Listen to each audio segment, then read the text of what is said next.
लोकांनी ठरवलं आहे। नमस्कार मित्रांनो, माझ्या या व्हिडिओमध्ये तुमचे मनापासून स्वागत आहे। आज आपण पाहणार आहोत आमदार गोपीचंद पडळकर यांचं कोळावाडीमधील गाजलेलं भाषण। चला तर मग पाहूया काय आहे हे भाषण, कोणत्या कारणामुळे गाजलं। चला तर मग व्हिडिओला सुरुवात करूया। व्हिडिओ आवडल्यास व्हिडिओला लाईक करा व चॅनलला सबस्क्राइब करा। आणि म्हणून बापू बिरोनी हातामध्ये कुऱ्हाड आणि बंदूक घेतली आणि अनेक लोकांना यमसंधी धाडलं। त्यांचं रक्त आमच्या अंगात आहे, त्यांचं रक्त आमच्या अंगात आहे। आम्ही कुणावरती अन्याय करत नाही, पण अन्याय करणाऱ्याला आम्ही सोडणार देखील नाही। जर तालुक्यातल्या कुठल्याही गरीब माणसावरती, मागासवर्गीय, ओबीसी, मायनर ओबीसी, भटके मुक्त, लिंगायत, गरीब मराठा समाजावरती जर कुणी अन्याय करण्याची भूमिका घेतली तर गाठ गोपीचंद पडळकरची आहे। एवढं सोपं नाहीये। लय जणांची झोप उडल्यावर मला उमेदवारी मिळाल्यापासून गड्यांत त्यांची निवडणूक राहिली, पण मी काय होतोय, माझं काय होतंय, माझं काय होतंय ते आता तुम्ही टेन्शन घेऊ नका। जनतेने ठरवलंय माझं काय करायचं। भारतीय जनता पार्टीच्या नेत्यांनी ठरवलंय, कार्यकर्त्यांनी ठरवलंय, जत तालुक्यातल्या लोकांनी ठरवलंय।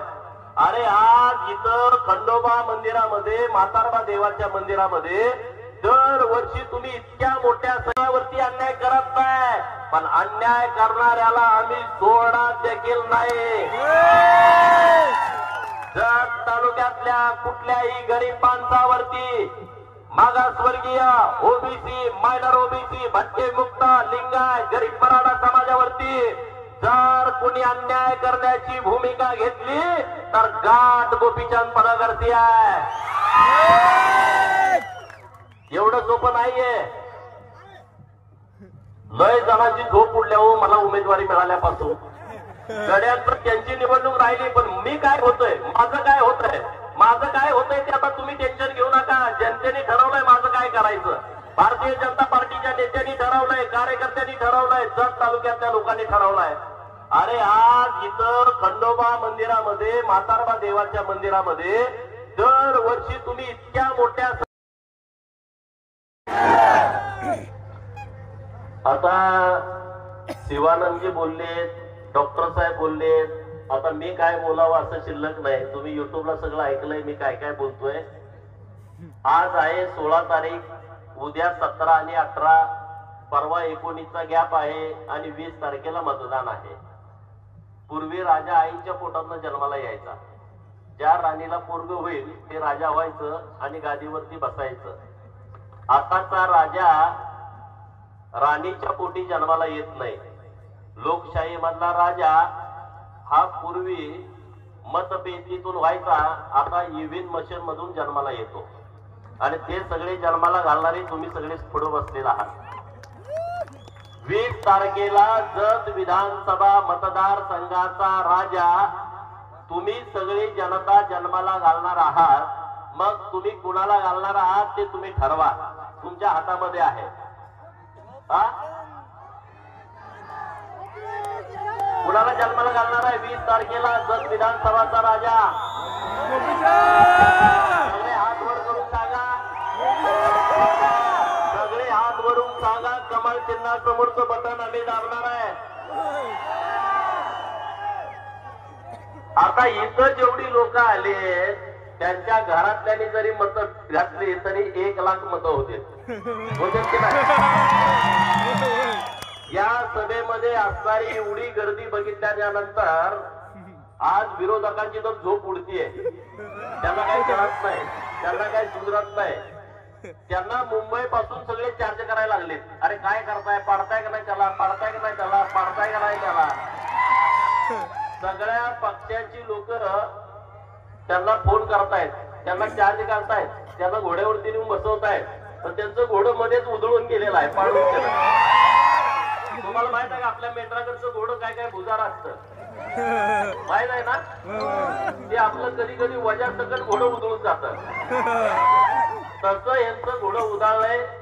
त्यांचं सगळं आता उद्ध्वस्त झालेलं आहे।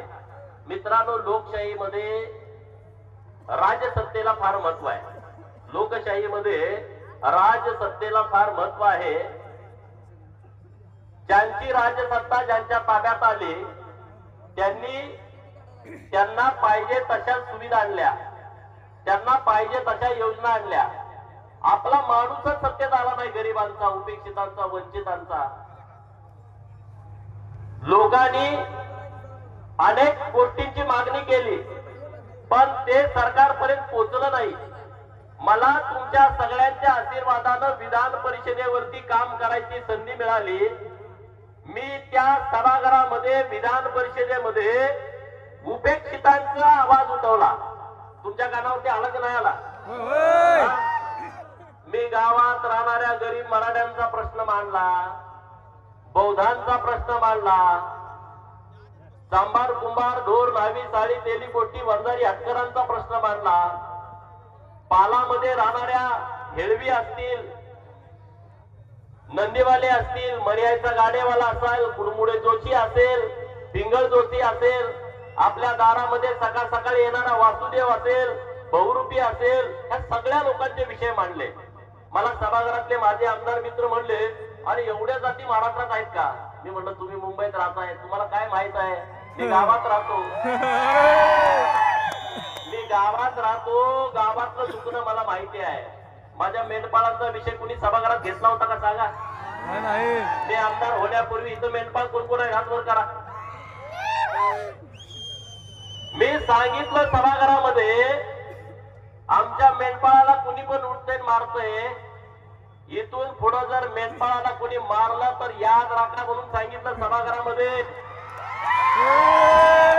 अरे आमचा मेंढका फॉरेस्ट मध्ये गेला तर फॉरेस्ट अधिकारी त्रास देतोय, गावात गेला तर गुंड त्रास देतोय, आणखी कुणी कुणी त्रास देत आहे का? आम्ही काय केलं रे? आम्ही काय तुमचं नुकसान केलं? माझा बाप मेंढ्या राखताना सकाळी उठल्यानंतर संध्याकाळी मेंढर वाड्यात घालण्यापर्यंत 35 किलोमीटर चालतो. किती? 35 किलोमीटर चालतो. उभ्या उभ्या भाकरी खातो. मेंढर त्याला बसू देत नाही. आणि म्हणून ते सरकारला सांगितलं, जर महाराष्ट्रातल्या मेंढपाळांना तुम्ही त्रास दिला आणि जर धनगरांच्या पोरांनी मेंढ्या राखायचं बंद केलं तर तुम्हाला बोकडाचं मटण मिळणार नाही, तुम्हाला कुत्र्याचं मटण खावं लागेल. बरोबर का चूक आहे? टीव्ही वाल्यांनी दाखवलं गोपीचंद पडळकरची जीभ घसरली. गोपीचंद पडळकर म्हणते, अरे तुम्ही आता खाताय कुत्र्याचं मटण ढाब्यावरती. मी चुकीचं बोलत नाही. आणि म्हणून मी मेंढपाळांचा विषय मांडला. मेंढपाळांच्यासाठी योजना करण्यामध्ये आम्ही यशस्वी झालो. काय योजना आणली आहे? या वर्षी तुम्हाला जून जुलै ऑगस्ट सप्टेंबर 4 महिन्यामध्ये पावसाळ्यामध्ये तुम्हाला फॉरेस्ट मध्ये येऊ दिलं जात नाही. आणि म्हणून आपल्या सरकारनं योजना आणली सराई भत्ता. 4 महिने तुम्हाला जंगलात येऊ दिलं जात नाही. मी म्हणलं राहू दे, आम्हाला पैसे दे रान घ्यायला. महिन्याला 6,000 रुपये, 4 महिन्याचे 24,000 रुपये. सगळ्या मेंढपाळांना सांगितलं ऑनलाईन अर्ज भरा. सगळ्या मेंढपाळांना सांगितलं ऑनलाईन अर्ज भरा.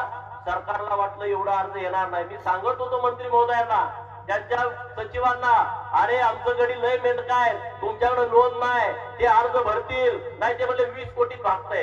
किती कोटीत? 20 कोटीत भागतंय. आता अर्ज आले 120 कोटी रुपये लागणार आहेत. किती? मग मला म्हणले ते 20 कोटी मध्ये आपण थोड्या थोड्या लोकांना देऊ. थोड्या थोड्यांना देता येणार नाही म्हणलं.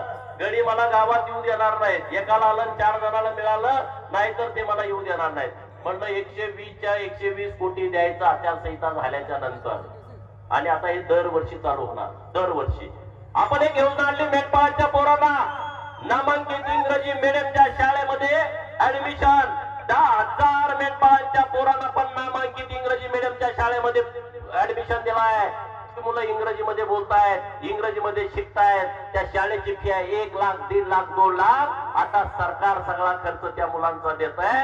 आपल्या कोणाच्या मुलाला जर नामांकित इंग्रजी मीडियम शाळेमध्ये ऍडमिशन घ्यायचं असेल तर तुम्ही मला संपर्क साधा. योजना चांगली आहे की नाही? आणि अशा योजना आणण्यासाठी परत आपण आमदार झालं पाहिजे की नाही झालं पाहिजे? मला पाडण्यासाठी सगळ्यांनी ताकद लावली का नाही लागली? तुम्हाला सगळ्याला माहित आहे ना ताकद लावली आहे. त्यांच्याकडे आता पैसे सोडून काही नाही. गावाच्या गाव आपल्या बाजूला आहेत. त्यांच्याकडे फक्त पैसा आहे. आणि त्याच्याला आजचा उद्याचा परवाचा 2-3 दिवस आहेत. तुम्ही जरा दांडकी घेऊन गावात टाईट करा त्यांना. गावात कुणाला घुसू देऊ नका. रात्र वैऱ्याची आहे, तुम्ही जागा राहावा. 4 रात्री तुम्ही जागा राहावा. 5 वर्ष मी दांडकं घेऊन बसतो, तुमच्यावरती कुणाला अन्याय करू देत नाही. बरोबर का नाही? 16ची रात्र, 17ची रात्र, 18ची रात्र, 19ची 4 रात्री फक्त जागा. बाकीच्या मग 5 वर्ष तुम्ही निवांत झोपा, मी जागा राहतो. ऊसतोड मजुरांना माझी हात जोडून विनंती आहे. माझी निवडणूक आता तुमच्या हातात आहे, मुकादमाच्या आणि ऊसतोड मजुरांच्या हातामध्ये आहे. तुम्ही गावाला आला तरच मेळ बसतोय. तुम्ही मतदानाला आला तरच आपण 50,000च्या फरकानं जिंकून येऊ शकतोय. उद्या तुम्ही म्हणाल मी एकटा नाही गेलो तर काय होतंय, मी माझ्या एकाच्या मतानं काय होतंय. नाही बाबा, तुला हात जोडून माझी विनंती आहे ऊसतोड मजुरांना, ताईला, माझ्या भावाला, की तुम्ही कसल्याही परिस्थितीत 20 तारखेच्या सकाळी 7 वाजता आपापल्या गावात पोहोचायलाच लागते. माझी तुम्हाला नम्रतेची विनंती आहे. तुमच्या पाया पडून तुम्हाला मी सांगतो, एक पण मतदान तुम्ही वाया घालवू नका. पुढच्या निवडणुकीला ऊस तोडायला कुणी जाणार नाही. हो, मला आमदार करा, एक पण माणूस जर तालुक्यातनं ऊस तोडीला जाणार नाही. परत तो प्रश्न पुढच्या वर्षी आपल्याला राहणार नाही. इथल्या सगळ्या लोकांना मी आश्वासित करतो, लिंगायत बांधवांना माझा शब्द आहे. ते भीती घालतायत की गोपीचंद आमदार झाला तर धनगर समाज तुमच्यावरती अन्याय करेल. आपण करेल का अन्याय, सांगा मला. डॉक्टर आरली साहेब आहेत, संजय तेली साहेब आहेत, त्यांना शब्द द्या, शिवानंद आहेत, की लिंगायत समाजाच्या कुठल्याही भावावरती आम्ही अन्याय करणार नाही, उलट आम्ही त्यांचं प्रोटेक्शन करू. सगळे हात वर बोल सांगा. संजयराव, डॉक्टर साहेब सगळे चुकीचं सांगते, त्यांना सांगा, शिवानंदजी, डॉक्टर हेगजी, अरे अन्याय करणं आमचा स्वभाव नाही आहे.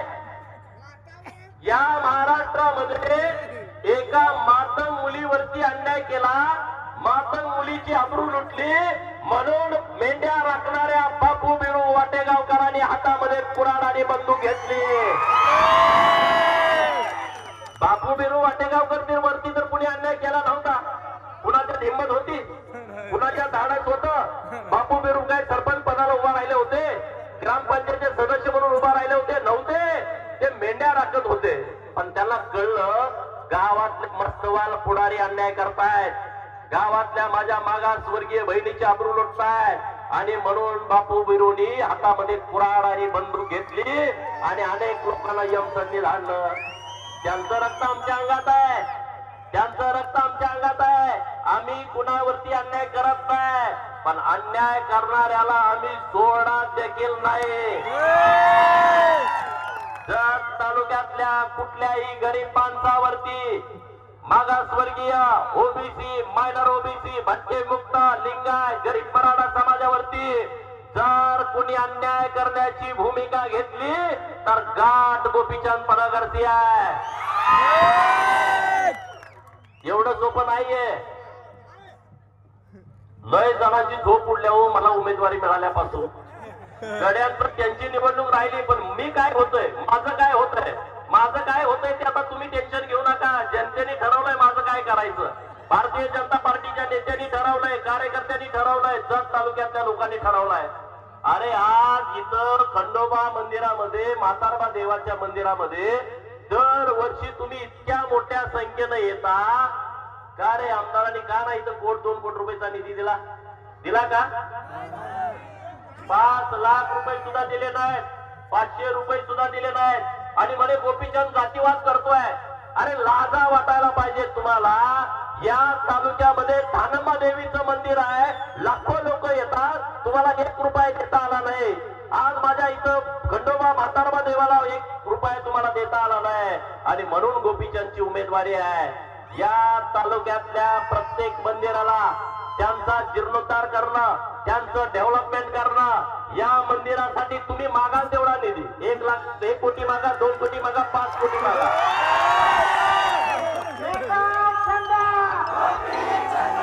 मी देऊ शकतो की नाही? तुम्हाला विश्वास आहे ना? मी देऊ शकतो की नाही निधी? कारण माझा नेता देवेंद्र फडणवीस सागर बंगल्यावरती बसलाय. तो इतका नेता खमक्या आहे ना, निधीची काही काही चिंता नाही, निधीची काही काळजी नाही. तुम्ही सांगायचं आणि मी आणायचं, तुम्ही सांगायचं आणि मी आणायचं.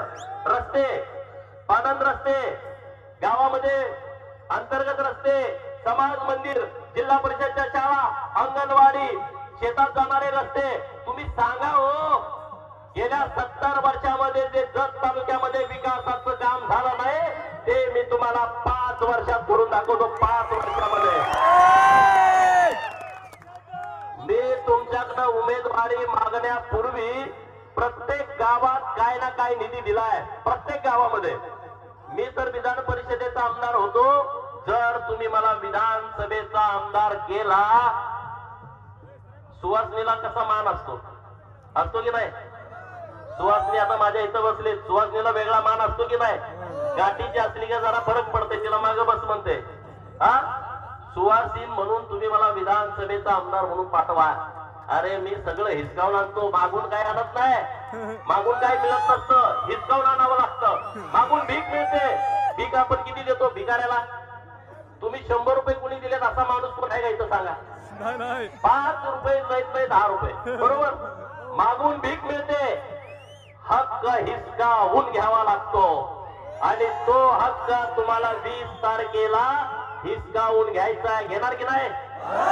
घेणार की नाही? माझं चिन्ह काय आहे? काय आहे माझं? काय आहे? किती नंबरला आहे? किती नंबरला? अरे विरोधकांपर्यंत आवाज गेला. तुमचा आवाज विरोधकांच्या पर्यंत गेला आणि माझा आवाज मुंबईच्या विधान भवनापर्यंत जातोय. मला इथून म्हातारबा देव, खंडोबा देवाचं शिखर दिसतंय आणि त्याच्या पलीकडं विधान भवन दिसतंय. कुलाळवाडीतून माझी नजर विधान भवनाकडे पडते. तुम्ही मला सन्मानानं 20 तारखेला मुंबईच्या विधान भवनामध्ये पाठवा. त्याच विधान भवनातून जत तालुक्यातील गोरगरीब उपेक्षित लोकांना सन्मान मिळवून देणाऱ्या योजना घेऊन मी गावाकडे येतो. त्याशिवाय मी गावाकडे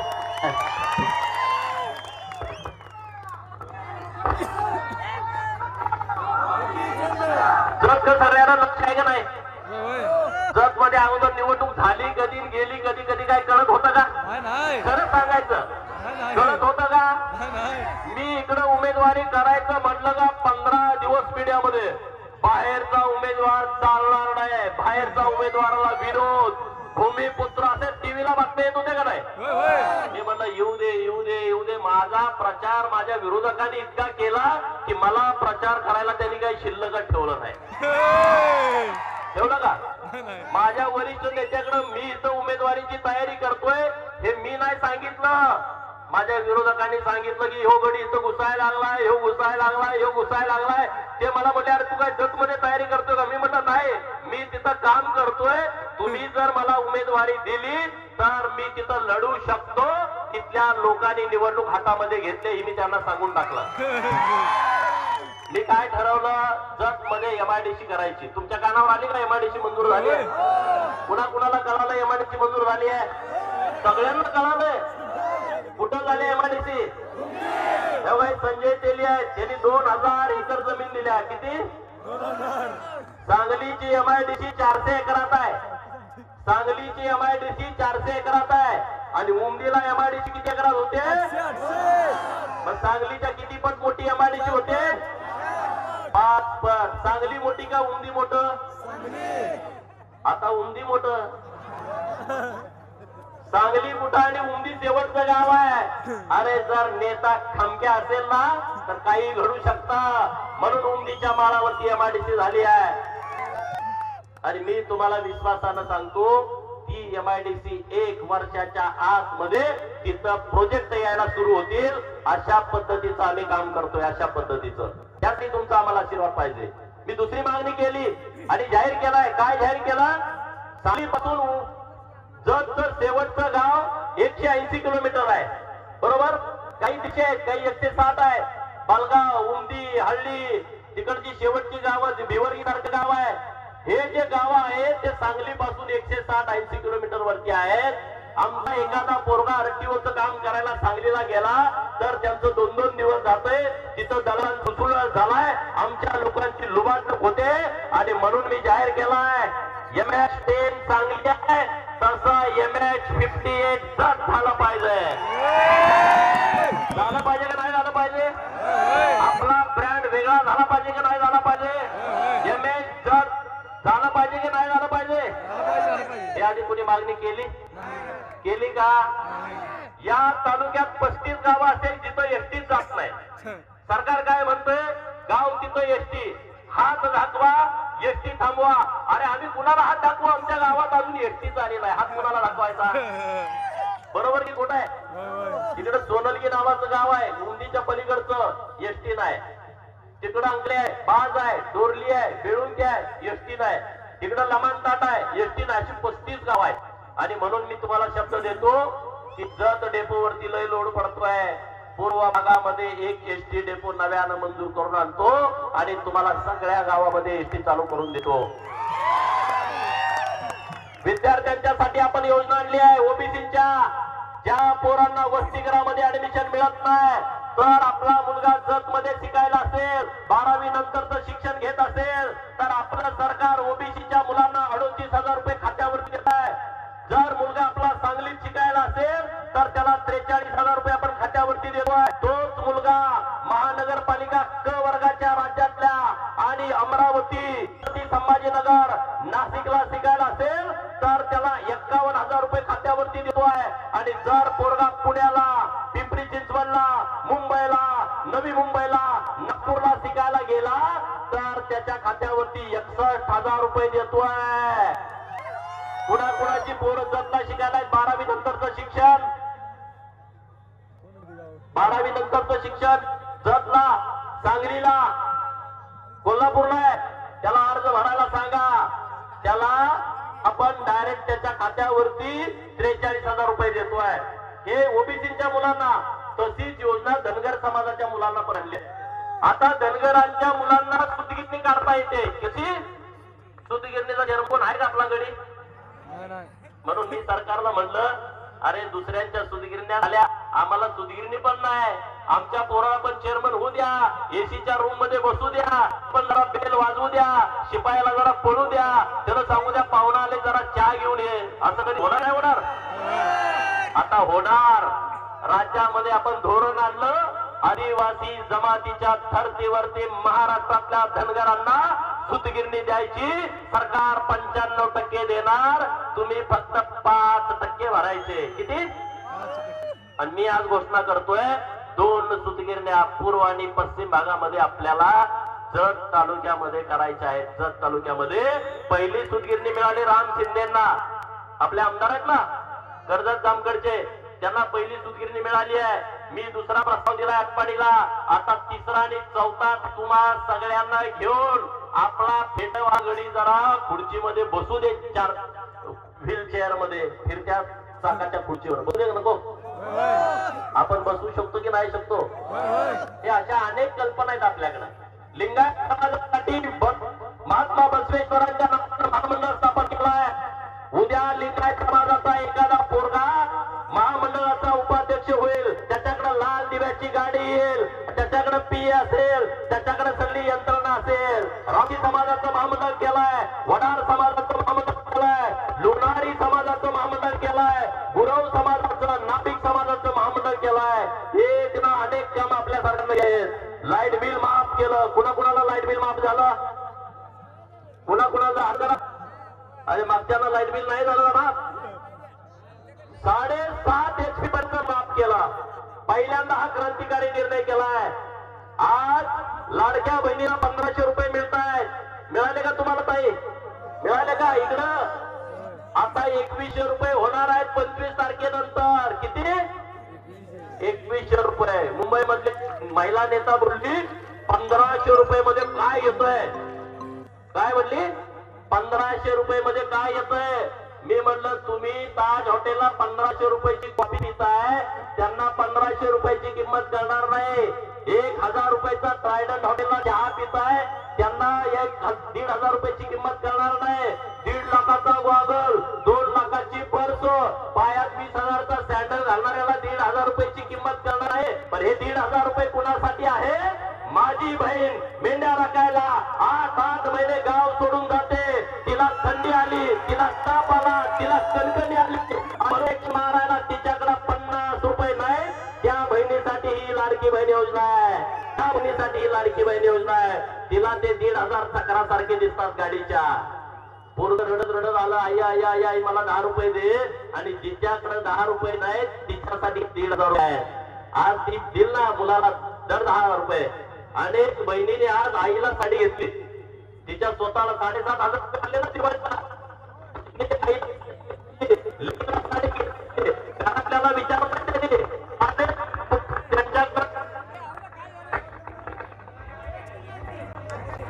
त्यांच्याकडे डायरेक्ट पैसे असल्यावर त्यांना नवरोबाला विचारायची गरज पडली नाही. मी पोराला ड्रेस घेऊ का, मुलीला ड्रेस घेऊ का, आईला घेऊ का, काय नाही, डायरेक्ट घेतले. हा सन्मान आहे महाराष्ट्रातल्या माझ्या बहिणींचा. स्वाभिमान दिलाय या सरकारनं आपल्या बहिणींना. त्यामुळं या विधानसभा मतदारसंघातल्या सगळ्या बहिणी, काँग्रेसवाले कार्यकर्ते तिकडे आहेत आणि त्याच्या लग्या बहिणी आमच्याकडे आहेत.